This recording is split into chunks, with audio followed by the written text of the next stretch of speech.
राधे राधे। मेरा नाम हेमंत अग्निहोत्री। वृंदावन के नज़दीक ये माठ क्षेत्र पड़ता है, जहाँ बच्चापन में कृष्ण भगवान ने शादी की, और उस क्षेत्र को हम बोलते हैं, जो कि हमारे सामने है, श्री राधा कृष्ण विवाह स्थल भांडीर वन माठ। तो हम दोस्तों आपको लेके चलते हैं और आपको दर्शन कराते हैं कि कृष्ण भगवान ने यहाँ क्या क्या लीला रचाई और क्या क्या आगे इन्होंने किया।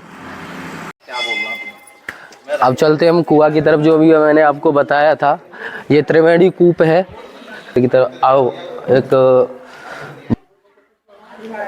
अब मैं भैया से बात करता हूँ इसके बारे में, क्योंकि मैं आप लोगों को अच्छे तरीके से नहीं बता पाता, क्योंकि मैं बस घूमने के लिए इस क्षेत्र में आया और देखा मैंने यहाँ, तो मुझे बहुत अच्छा लगा। मैंने कहा कि यहाँ एक ब्लॉग बनाते हैं और इसके बारे में जानकारी लेते हैं।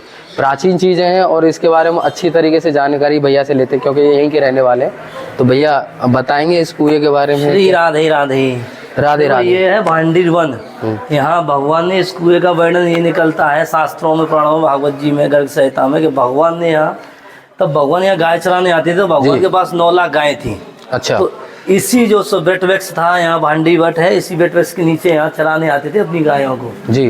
तब गाय का बछड़े का रूप लेके वत्सासुर नाम का राक्षस था, जो गाय के बछड़े के रूप लेकर भगवान की गायों में सम्मिलित हो गया। ओह। उनमें मिल गया और ग्वाल वालों को, गायों को मारने लगा। सभी घबरा गए, तो कान्हा जी के पास में आए कि कान्हा, पता नहीं कोई राक्षस आया है गाय के बछड़े के रूप में जी, तो मैं ऐसा है जाके उसका वध कर दूं। तब भगवान वहाँ गए हैं देखने के लिए, तो भगवान ने देखा है कि वो ग्वाल वालों बछड़ों को मार रहा था। भगवान ने कहा भाई ये तो गाय का बछड़ा है, तुम इसे राक्षस बता रहे हो। बोले नहीं कान्हा, ये गाय का बछड़ा नहीं है, राक्षस है, तुम इसका जाके वध कर दो। भगवान बोले चलो सभी चलते हैं, सभी एक साथ चल के मिल के वध कर देंगे। तो बोले कि नहीं तुम ही जाओ। तो भगवान स्वयं गए, तो भगवान को मारने के लिए आया है। भगवान ने उसके पैर पकड़े, जमीन में फिरा के जमीन से मार दिया है, चारों तरफ में फिरा के, जब उसका प्राण यानी प्राण निकाल दिए हैं भगवान ने। तब यहाँ आए हैं, बोले हैं कि चलो अपना भोजन प्रसाद करते हैं। सभी ग्वाल वाल सखी राधा रानी बोली कि हम तुमसे बात नहीं करेंगे, ना तुम्हारे साथ में खाएंगे। माने क्यों? कि तुमने गौ हत्या की है। मैंने कहाँ गौ हत्या की, वो तो राक्षस था।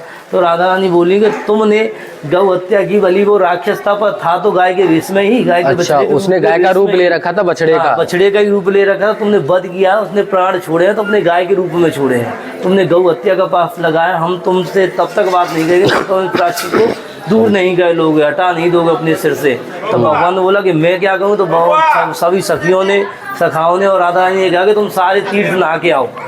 तो भगवान ने कहा भाई ऐसा सारे तीर्थों को ही बुला लूँ तो कैसा है। तो बोले ठीक है यहाँ बुला लो, हम भी देख लेंगे। तब भगवान ने यहाँ अपनी जमीन में बंसी को जमीन फट गई है, तो बंसी से इस कुएं का निर्माण किया है। स्वयं बैठे हैं, सारे तीर्थ स्नान किए हैं। स्नान करने के बाद में वहाँ अपना ठाकुर ने यहाँ दर्शन लिया और सारे तीर्थों को रहीं रहने का आदेश दिया है। बोले हैं कि जिस दिन ये दिन आएगा, सोमवार और सोमवार की अमावस्या जिस दिन पड़ेगी, चाहे आने वाला युग कलयुग क्यों ना हो, उस दिन इस कुएं का पानी गाय के दूध जैसा हो जाएगा। तो आज भी जो सोमवार की अमावस्या पड़ती है, तो इस कुएं का पानी गाय के दूध जैसा हो जाता है, सफ़ेद कलर का। जो इसकी मान्यता बताते हैं कि जो इसमें से कुएं में से पानी खींचते हैं, वो बताएंगे उसके बारे में। जो पानी खींच के लोग अपना डालते हैं, भगवान ने तो स्नान किया था, उनके जैसे हम स्नान करते हैं, हमारा पानी इधर उधर आता है। तो भगवान ने स्नान किया तो पानी इधर उधर आता है। एक औंधी है, एक ये सामने वाली, 2 औंधियां हैं यहाँ। तो इनमें वो माता मैंने स्नान कर दी, इनके संतान ना हो। अच्छा। हाँ, तो उससे उन्हें संतान की प्राप्ति हो जाती है यहाँ स्नान कर। ये वो स्थान है ठाकुर जी का जी। और ये जो साथिया जो आपके पीछे ये शास्त्र लगाए जाते हैं मनोकामना के लिए। पहले नहाएंगी, नहाने के बाद शास्त्र लगा के जाती है, मनोकामना पूरी होती है तो छुड़ाने आना पड़ता है। इसमें जो ये भगवान श्री कृष्ण का ही मुकुट है। अच्छा, ये जो सामने ये मुकुट है, ये भगवान श्री कृष्ण का ही है। भगवान श्री कृष्ण। तो मेरा ये कहना है कि यहाँ जो माता बहनें हैं या पुरुष हैं, पुरुष भी अपना मनोकामना मांग सकते हैं। माता पति पत्नी दोनों आते हैं, स्नान करते हैं, दोनों शास्त्र लगा के जाते हैं, ठाकुर जी की पूजा अर्चना करके जाते हैं, मनोकामना मांग के जाते हैं, उन्हें संतान प्राप्ति हो जाती है। फिर इन्हें छुड़ाने आना पड़ता है। अच्छा, इसे छुड़ाने संतान अपनी जो प्राप्ति हो जाए, जो उनकी इच्छा थी वो पूर्ण होने के बाद में से फिर छुड़ा के जाते हैं। अच्छा। एक यहाँ भांडीर वट है जहाँ राधा कृष्ण का, आइए चलते हैं, आपको वहाँ भी लेके चलते। काफ़ी चीज़ें बिकने के लिए जैसे अपना रखते हैं, यहाँ से जो बच्चे आते हैं उनको अपनी चीज़ें देते हैं। तो अपना भगवान के वस्त्र हो गए, ठाकुर जी महाराज के, ये वस्त्रों को यहाँ अपना सेल कर रहे हैं। और भैया से हम जानते हैं कि ये बट वृक्ष पेड़ के बारे में, इसके बारे में बहुत कुछ सुना है कि यहाँ उन्होंने क्या क्या रास लीला रचाई है, तो उसके बारे में भैया से जानते हैं। भैया बताएंगे इसके बारे में। देखो ये भगवान की विवाह स्थली है। आइए चलते चलते बात करते हैं। आप आइए, ये जो बेट वृक्ष आप देख रहे हैं, इस बेट वृक्ष को भगवान के समय का है, और ये बेट वृक्ष को भागवत जी में परिणाम मिलता है, इसका वर्णन मिलता है। तो इसका 15 किलोमीटर की परिक्रमा मिलती है इसकी। हाँ, तो भगवान श्री कृष्ण ने तो 15 किलोमीटर के फैला हुआ था, 15 किलोमीटर। ये बट वृक्ष है। हाँ, ये जो बेट वृक्ष है, इसी बेट वृक्ष में मंडप बना हुआ है। जैसे हम विवाह शादी मंडप बनाते हैं, वो नेचुरलिटी मंडप बना हुआ है भगवान के समय का। ये जो है सामने, हाँ, 5,500 वर्ष पुराना मंडप पेड़ है ये, ठाकुर जी के समय। 5,500 वर्ष पुराना ये पेड़ है। आप देखोगे तो 4 खंबे गड़े हुए हैं। राधा रानी गोरी थी तो एक स्वरूप गोरा है, कान्हा जी सांवले थे तो एक स्वरूप सांवला है। जैसे हम लड़का और लड़की गठबंधन करते हैं, ऐसे गांठ लगी हुई है इसी बेट वृक्ष में। जैसे हम हाथ पकड़ते हैं लड़का लड़की का, जो ये देखो ये तो कृष्ण रूप है, ये गोरा वाला राधा रूप है। ये दोनों का गठबंधन है। जैसे हम विवाह में गठबंधन लगाते हैं ना, गांठ होती है, वो ये गठबंधन है। ये ऐसे हस्त मिला, जैसे हाथ पकड़ते हैं हम लड़का लड़की का, तो ऐसे हाथ पकड़ा हुआ है। ये नीचे दिखाई दे रहा है, ये अंगूठे का प्रतीक चिन्ह है राधा और कृष्ण का।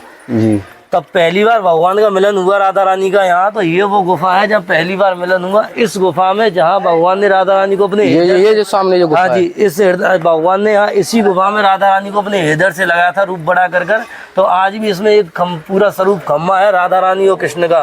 पूरा ही खम्मा गोरा और सांवला है, और उस पर राधा रानी ने स्वयं श्री कृष्ण ने अपने हाथों से श्री कृष्ण ने राधे लिखा है, और राधा रानी ने श्याम लिखा है। तब से हम राधे श्याम लेते हैं, क्योंकि भगवान श्री कृष्ण ने सबसे पहले राधे ही लिखा है। राधे ही लिखा। आप देखोगे तो आज भी इस पर लिखा हुआ है राधे श्याम। आगे की तुमने हमें समझाया इस बारे में। आ रहे हैं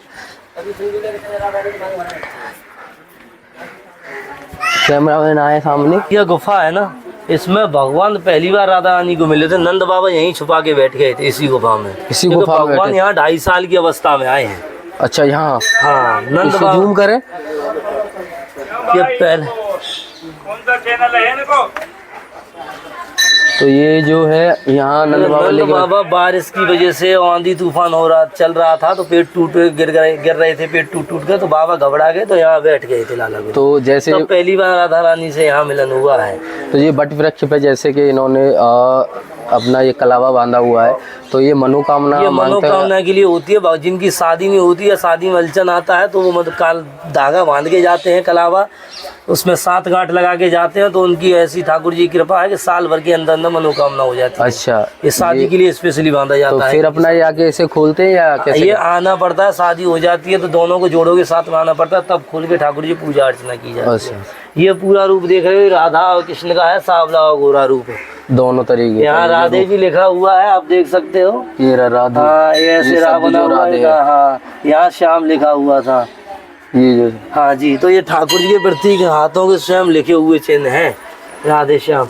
यहाँ आप देखोगे, ऐसे आ जाओ, माला भी करिए, माला बदल हो रहा है यहाँ पे। यहाँ ठाकुर जी आए तो ठाकुर जी ने यहाँ सबसे पहले हम यहाँ विवाह कराए। ब्रह्मा जी ने ये विवाह कराया था, और ब्रह्मा जी ने ही कन्यादान लिया था, यानी पंडित पिता दोनों का कार्य किया। अच्छा, जो सामने है यहाँ राधा रानी की मांग में सिंदूर लगा रहे हैं। ब्रह्मा जी विराजमान है, जिन्होंने स्वयं शादी कराई है राधा और कृष्ण की। जो ब्रह्मा जी अपना, हाँ, ब्रह्मा जी और राधा जी कर रहे हैं। ठीक, ये राधा रानी है श्री जी, ये कृष्ण का नहीं है। मांग में सिंदूर डाल रहे हैं, राधा रानी की मांग भर रहे हैं जी। ये वो रस्म है जहाँ मांग भरी गई ठाकुर, जो मांग भरी गई थी। हाँ, अच्छा, तो आगे आप आओगे, आगे दर्शन करोगे ठाकुर जी, ये वो दर्शन मिलेंगे जहाँ फेरे होते हैं। तो यहाँ ठाकुर जी ने फेरे किए थे, तो ये फेरे वाला विग्रह है ठाकुर। ब्रह्मा जी ही साथ में। हाँ, ब्रह्मा जी तो जी रहेंगे, ये तो पंडित भी रहेंगे, पंडित भी रहे हैं। दोनों का ही कार्य इन्होंने किया है। सामने हवन कुंड है ठाकुर जी के, जहाँ फेरे हुए, ठाकुर जी का विग्रह सामने रखा हुआ है। ये वो हवन कुंड है जहाँ ठाकुर जी फेरे डले। तो आगे की तरफ चलते हैं। आगे की तरफ आओगे तो ठाकुर जी यहाँ सबसे पहला जो काम होता है, हम स्टेज पर करते हैं, माला डालते हैं, एक दूसरे को पति पत्नी माला पहनाते हैं। तो ठाकुर जी यहाँ राधा कृष्ण एक दूसरे को माला पहना रहे हैं। आप देख सकते हैं हाथों में माला लगी हुई है, ब्रह्मा जी विराजमान है। पंडित का भी ब्रह्मा जी काम कर रहे हैं अपना। चैनल है आपका है? क्यों, कौन सा है? बताएंगे अंकल जी, थोड़ा सा बात कर ले इस बारे में। तो जो ब्रह्मा जी का ये फेरे होने के बाद में यहीं अपना ये समापन हो जाता है। ब्रह्मा जी ने यहीं स्थान लिया है। ब्रह्मा जी आए पुष्कर से इस शादी को कराने के लिए, क्योंकि इन्होंने तपस्या की है 60,000 वर्ष पुष्कर में। क्योंकि इन ब्रजवासियों ने निकाल दिया था ब्रज से, पाप कर दिए थे, पाप के कारण ने बहिष्कार करके निकाल दिया। हाँ। तब यहाँ विवाह किए हैं और राधा कृष्ण के कहने पर ही यहाँ स्थान लिए हैं। आइए हम थोड़ा सा अलग हटके थोड़ी बात करते हैं। आपने बहुत अच्छी तरीके से हमें समझाया इस बारे में।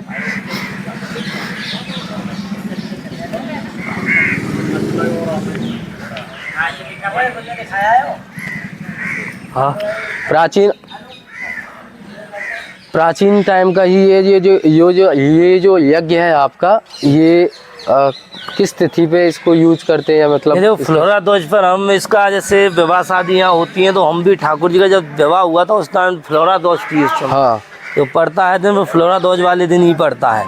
यहाँ यहीं ठाकुर जी स्वयं फेरे लेते हैं, विवाह भी होता है, हवन क्रिया भी होती है। और यहाँ जो भक्त लोग आते हैं वो अपनी बहन बेटियों की या शादी भी करा के ले जाते हैं, अपना ठाकुर जी का विवाह उत्सव भी कराते हैं, अपना शादी की एनिवर्सरी भी कराते हैं, शादी की सालगिरह भी मनाते हैं। भैया इस आपसे गांव का नाम ठाकुर जी ने भंडारा, यहाँ भंडारा देते थे तो भगवान कहते थे इसे भंडार वन। अच्छा क्योंकि भंडार वन वन था ये जंगल, और भगवान यहाँ भंडारा करते थे, ब्रजवासियों को भंडारा देते थे, इसका नाम था भंडार वन। फिर ऐसे जाते जाते जब भगवान यहाँ से गए हैं तो जाते जाते इन्हें एक अलौकिक नाम दे के गए हैं, भांडीर वन। भांडीर वन। अब मैं ये जानना चाहूँगा, यहाँ मुझे बताया गया था कि यहाँ दाऊ जी के भी मंदिर है, दाऊ जी का भी वो बहुत भव्य मंदिर है, तो चलेंगे हम उसकी तरफ प्रस्थान करते हैं और बताएं उनके भी बारे में कि दाऊ जी की क्या क्या अलौकिक लीलाएं रही हैं यहाँ। तो बट वृक्ष का जो पेड़ था आप बता रहे 15 किलोमीटर में फैला हुआ था, ये पूरा फैला हुआ था। तब भगवान यमुना जी को आर पार करते थे, इसी के नीचे यमुना जी बहती थी, तो इसकी लता पताओं पर चढ़कर यमुना जी को पार किया करते अपने ग्वाल सखाओं के साथ में।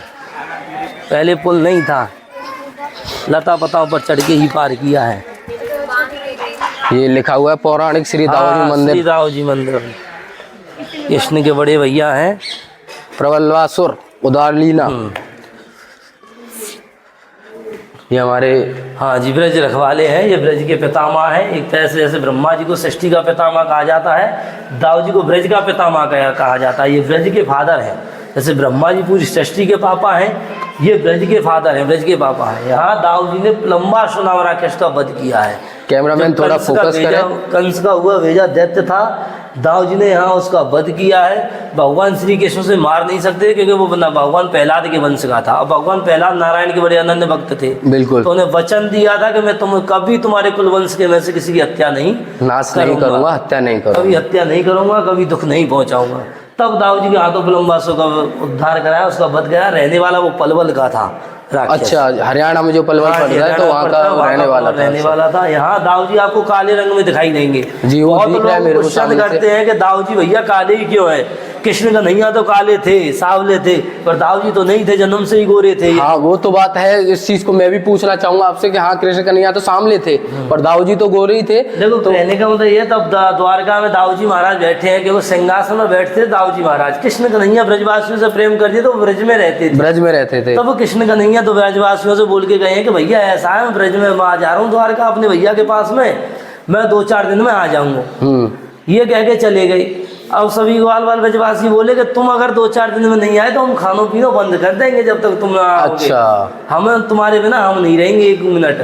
तो बोले कि ठीक है मैं 2-4 दिन में आ जाऊँगा। तब द्वारका गए हैं, द्वारका से बलदाऊ भैया के बड़े भैया के चरण स्पर्श किए हैं, तो वहाँ बैठे हैं। दाऊ भैया से बात की कि दाऊ भैया आप ऐसा करो ब्रज में चले जाओ। तो दाऊ भैया बोले क्यों भैया ब्रज में क्यों चले जाओ, अभी तो तू आया है ब्रज से। नहीं तुम वहीं जाओ, वहीं पर रहो। तो दाऊ जी ने कहा कि भैया मैं नहीं जाऊँगा तेरे ब्रज में। ब्रजवासी वहाँ के ग्वाल वाल बछड़े, वहाँ की गोपियाँ सखियाँ तोते बहुत प्रेम करें, तो गाली तक दे में फिर तू उनकी संग में जाके मरे। हाँ ये तो उनकी जो छलिया की तो ये चीजें रही हैं। बोले कि तू इतना वो है ना ठीक है चुको है ना, तो ब्रजवासी इतनी गाली दे में दारी के कह में तोते, तू उनके मक्खन चुराए तो गाली दे में मक्खन पे। तो ये बता मैं ना जाऊँगा वहाँ, तेरे ब्रजवासी तोते बहुत प्यार करें। अब मैं उनको प्यार छीन लूँगा, ये कहेंगे छोटो भैया ना आयो, कह के तो गई बड़ो आएगो, तो उनको दिल दुखी होगा। मैं ब्रजवासी को दिल ना दुखावा चाहूँ। ब्रजवासी तेरे जीवन वल्लभ प्राण है, तू अपना ब्रजवासी ने अपने प्राण बतावे। ये कहवे कि ब्रजवासी मुझे गाली भी दे दे तो मुझे उसमें भक्ति दिखाई देती है, अपनापन दिखाई देता है। हाँ जी।